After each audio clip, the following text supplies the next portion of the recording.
January problem. In 2013, the Expect Advisory Group on Solution to Child Poverty released a report stating that up to 25% of New Zealand children live in poverty.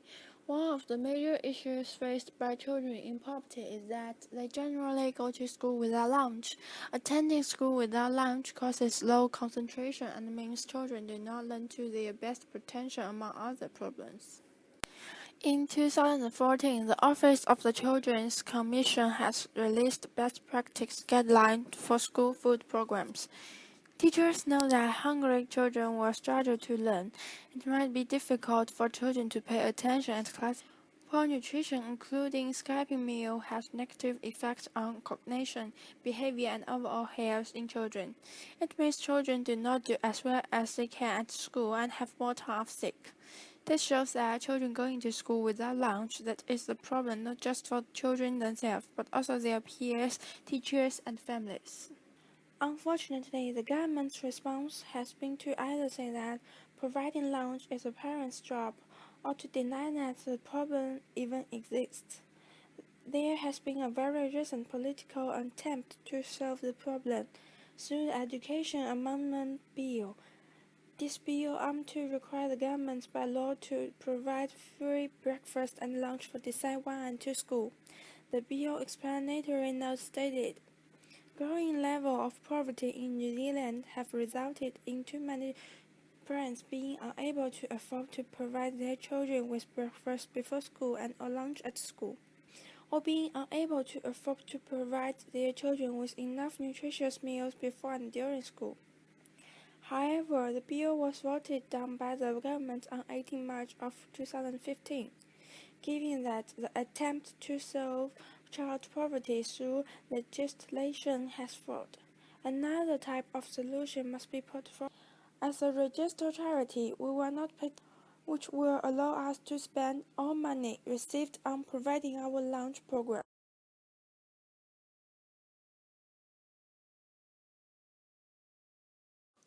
In every household today, we pursue the needs and wants of having a balanced life to result in the good for our future and the coming generation. Saying that a business also requires balance of ethical contribution to result in higher profitability.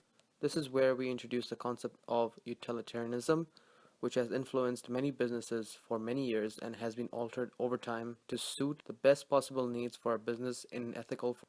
Why is it that many businesses should understand the importance of utilitarianism? Why are the concepts of utilitarianism an asset to our business? Several questions like these would raise against our business. However, when we talk about utilitarianism, we understand that it is the view that actions and policies should be evaluated on the basis of the benefits and costs they will impose on our society.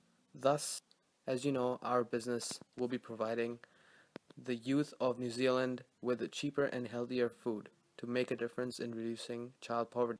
Therefore, we would like to say that we will be purchasing all our goods under the policies which will involve our business to impose no further harm on the society. Instead, would be beneficial towards our consumers and the rest of the When we talk about utilitarianism, we will be implementing the four concepts of utilitarianism to ensure ethical production, service, and consumables. Firstly, we will be maximizing utility to provide our consumers with the best goods and services, but in an ethical term of not harming the society, economy, and environment. Secondly, being a utilitarian, we must understand that it is morally wrong or right, as certain types of activities within a business could be morally wrong, wherein others can be morally right. Thirdly, and a very important factor of our business is the cost-benefit analysis.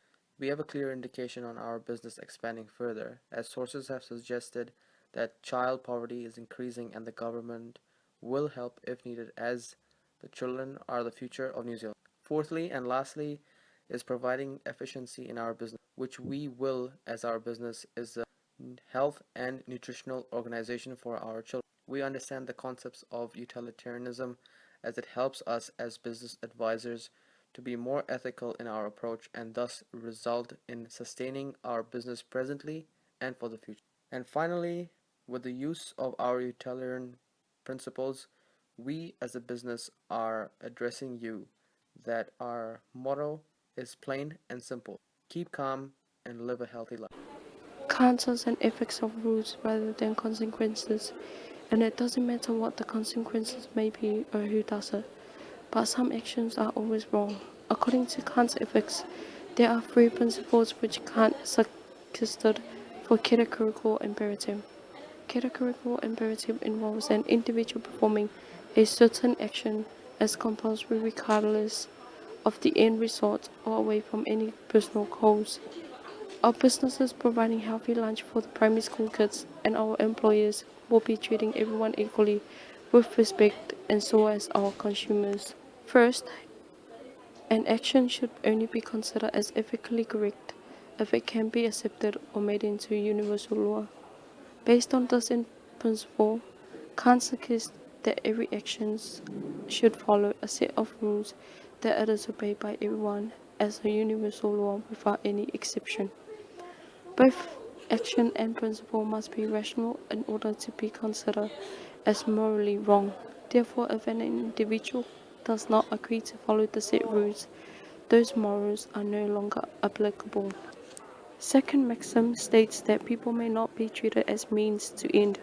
The purpose of this maxim is to treat every individual equally and with respect, but not just a tool to accomplish personal influence. In order to treat everyone with respect, an action should not involve any form of dishonesty or intimidation towards an individual. Third maxim states that every human being in the society or organization should act as if they are a member of an ideal kingdom, in which he or she is the ruler as well as the subject. In a business, any regulations or policies that are made by an organization should take into account the interests of every individual before they are applied. This permits the ability of every human being to be treated with respect under the set of guidelines that are agreed by every individual. Kant theory says that the company should be motivated by goodwill. A business is motivated to provide lunch for the kids because it is the right thing to do and to make sure they are hydrated, which is ethical.